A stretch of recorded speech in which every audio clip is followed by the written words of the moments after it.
thank Dr. Akash Singh sir for inviting me over here. Thank you, Swati ma'am, for that case, and very honored to speak in front of Patni sir and Vavtarini ma'am. So I'll be speaking on medical nutritional therapy and exercises in pregnancy, a very basic yet a very important topic. So what are the goals of MNT? Achieve and maintain normoglycemia, provide adequate nutrients for maternal and fetal health, prevent ketosis, promote appropriate weight gain based on pre-pregnancy BMI, and avoid postprandial hyperglycemia. So all national and international guidelines suggest MNT along with weight management and physical activity as the initial mainstay for the management of GDM. So when do we start with MNT? So we need to initiate MNT as soon as GDM is diagnosed, typically around 24 to 28 weeks of gestation during routine screening. In women with pre-existing diabetes, either type 1 or type 2 diabetes, MNT should begin as early as possible, ideally before conception or immediately upon pregnancy confirmation. Now, when do we consider switching to insulin or metformin? If there is a suboptimal glycemic control and it is not achieved with MNT. So, if the blood glucose targets are not achieved with MNT alone within 1 to 2 weeks, then pharmacotherapy should be considered. Now, what is the importance of MNT in pregnancy? It supports fetal development. It ensures adequate nutrition, proper growth and development of the fetus. It reduces the risk of birth defects and promotes optimal birth weight. With regards to maternal health, it helps manage pregnancy-related conditions such as gestational diabetes, anemia, and preeclampsia, ensuring better health outcomes for the mother, and it helps in preventing complications. So proper nutrition can prevent complications like low birth weight, preterm birth, and postpartum complications. Now coming to the nutrient requirements in pregnancy. So energy minimum 1800 kilocalories per day is of great necessity. Energy requirement in the first trimester does not increase significantly. A small increase of about 70 calories per day may be needed. It starts increasing in the second and the third trimester. In second trimester, an additional of 340 to 360 calories per day are typically needed to support the growing fetus and the mother's increased energy demands. In the third trimester, energy requirements increase further by about 450 to 500 calories per day. This is the period of most rapid fetal growth. Coming to proteins, 70 to 100 grams per day is what is advised. So consuming 70 to 100 grams of protein daily during pregnancy supports baby's development, reduces risk of complications like fetal growth restriction and preterm labor, and ensures normal cell growth and function. Coming to carbs, at least 35% to 45% of total daily energy intake should be of carbs. A low GI diet, low glycemic index diet is proved to be fairly safe in GDM, and it is not associated with adverse pregnancy outcomes. With fats, total fat intake should account for 30 to 40% of total energy intake. Coming to additional vitamins and mineral supplementations which is needed. Folic acid, 400 to 800 micrograms per day. Folic acid is recommended to be consumed 400 micrograms daily before pregnancy and 600 micrograms daily during pregnancy and breastfeeding. It is difficult to obtain from diet alone, so a supplement is often needed. Iron, 27 milligrams per day is important for baby's growth and brain development.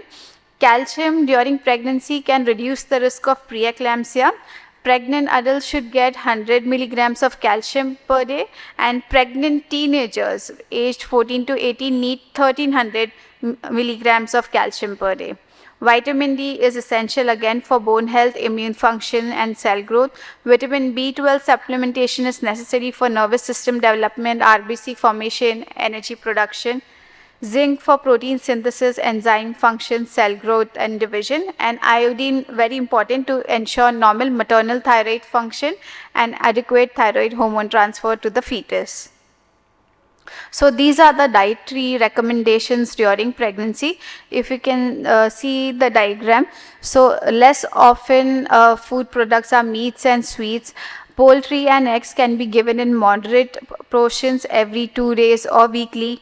Cheese and yogurt again in moderate portions daily to weekly.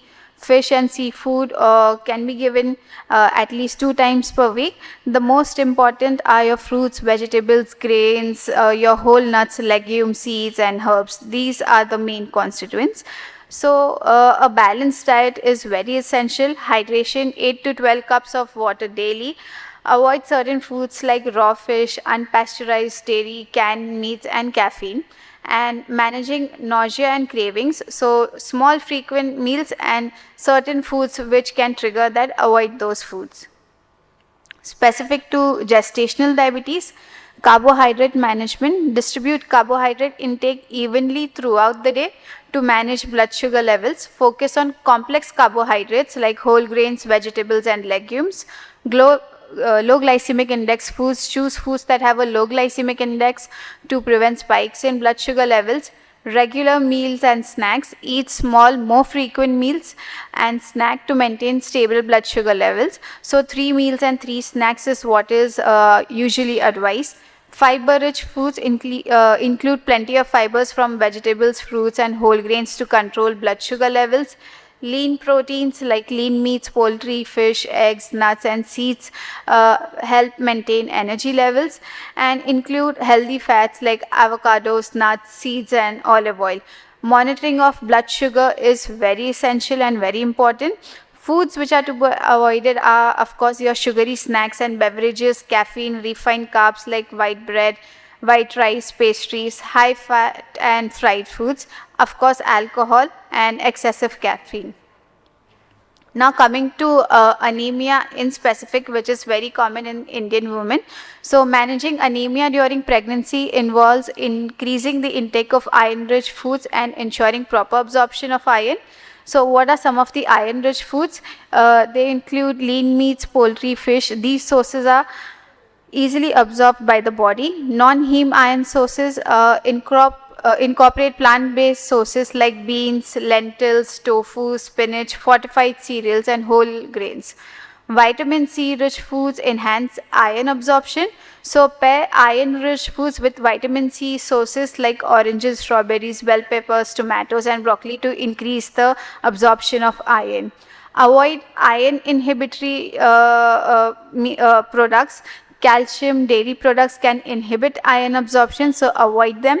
Phthalates and polyphenols, which are found in whole grains, legumes, coffee, tea, and tea, we must limit their intakes around mealtime. Now, our topic is challenges and controversies in pregnancy.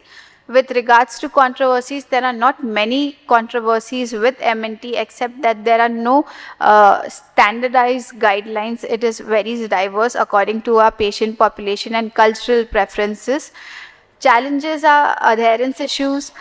Ensuring consistent patient adherence to MNT recommendation is crucial. Our Indian scenario and our Indian population is such that a pregnant woman should just be fed more and more. So adherence becomes a problem. Cultural adaptation necessary for effectiveness but challenging to implement widely. And resource constraints. Limited access to qualified professionals can affect MNT implementation. Coming to benefits of exercises in pregnancy, it improves mood and energy, it reduces the risk of gestational diabetes, preeclampsia, cesarean delivery, weight management, it enhances sleep quality, prepares for childbirth, and aids in postpartum recovery. So what are the recommended activities? Aerobic exercises, walking, swimming, stationary cycling, strength training, light resistant training, flexibility and balance, prenatal yoga, stretching exercises. Avoid high contact activities. So what are the guidelines?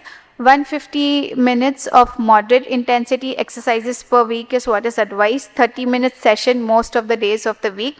Warm up before, cool down after. Stay hydrated. Avoid overeating. Avoid lying flat on the back after the first trimester. High impact sports activities with fall risk, must avoid those.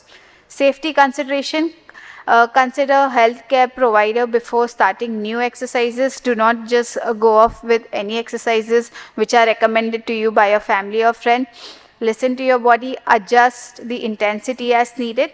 Stop and seek medical advice if you experience any sort of dizziness, chest pain, contractions. or any kind of discomfort.